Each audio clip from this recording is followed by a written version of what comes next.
all the commentary that Netflix was exploiting royal history, rewriting royal history, to be fair, with The Crown, the recent episodes of The Crown. And here is the son of Diana out there making millions from Netflix. And again, he calls it truth-telling, others say it's fiction. What's the end game here for Harry and Meghan? Well, I think they're in a position where they've accepted an awful lot of money. I mean, the deal from Netflix was about $100 million.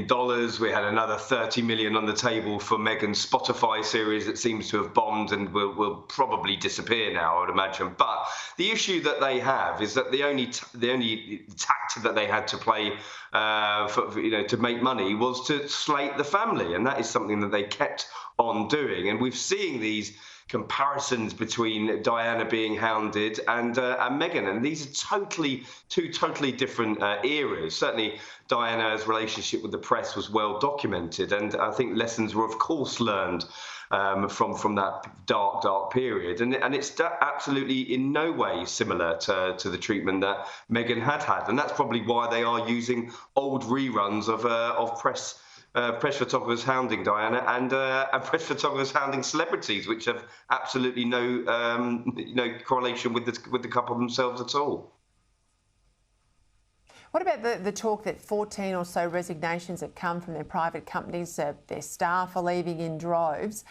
And of course, if they're making money off their royal relationships, if this breaks the relationship and they're no longer sort of close. I mean, I think they're pretty much ostracised now, but they're not in the position where they even are invited back to big events. That dries up their commercial opportunities, I suspect. Well, of course. I mean, they've only got one small limited position to make money, I would argue, because as soon as they stop moaning about their treatment, I do think that patience is wearing thin, certainly with the British public. As I say, I was in America last week, and I don't think the Americans care very much for them. They might be turning up to a couple of glitzy film premieres or accepting certain awards to keep themselves relevant. But overall, certainly the people that I'd spoken to couldn't care less.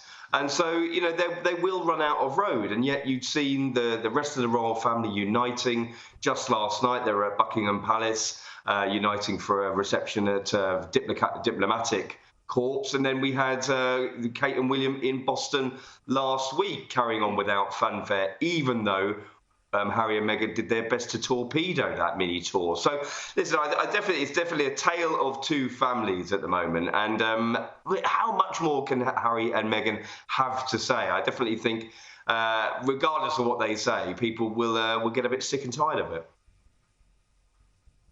I'm going to get you to just give us a sense of how the perception is, at least in Britain, of the new king settling into his role. But there's a story that's been running for a couple of days that he'll keep up the tradition of the royal family going to Sandringham for Christmas. And there was a report that he had invited Sarah Ferguson for the first time since she divorced Prince Andrew a number of decades ago. Then I saw another report today that that's not accurate. She's not going to go there for Christmas. What can you tell us? Well, I think that the king, and knowing people that are around him a lot of the time, is one.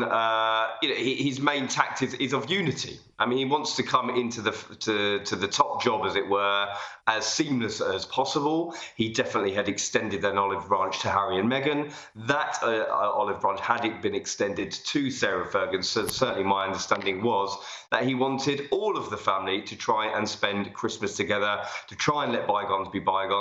And certainly, Harry and Meghan have refused that invitation, as has Sarah Ferguson. I don't know whether they were going to be staying in the main house or one of the cottages on the estate, but I think it speaks volumes of Charles coming forward and trying to get everyone together. But as far as Harry and Meghan are concerned, I think division is the only way forward for them two at the moment.